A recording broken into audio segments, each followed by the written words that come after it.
Comment Coca-Cola a failli perdre sa place de numéro 1 face à Pepsi.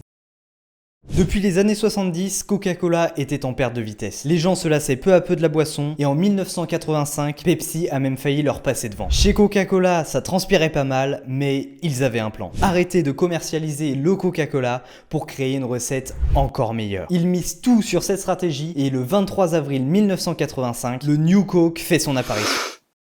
Et ça cartonne, les ventes de New Coke explosent les scores pendant 2 semaines. Les gens étaient curieux de découvrir cette nouvelle recette, mais après ça, les ventes sont retombées en flèche. Pire que ça, les gens ont commencé à organiser des pétitions et des manifestations pour que le Coca-Cola original refasse son retour. Face à la pression, Coca-Cola a dû finir par céder. Et c'est là que ça devient super intéressant. Parce qu'à ce moment-là, les ventes de Coca-Cola ont littéralement explosé. Mais cette fois-ci, pour de bon. C'est quand les gens ont perdu le goût du Coca-Cola qu'ils ont réalisé à quel point ils l'aimaient. Alors quand il est revenu, ils se sont jetés dessus. Un peu comme toi avec ton ex. Mais alors, est-ce que les équipes de Coca-Cola sont des génies qui avaient tout prévu ou alors des idiots qui ont simplement eu un gros coup de chance? Je te laisse me dire ça en commentaire.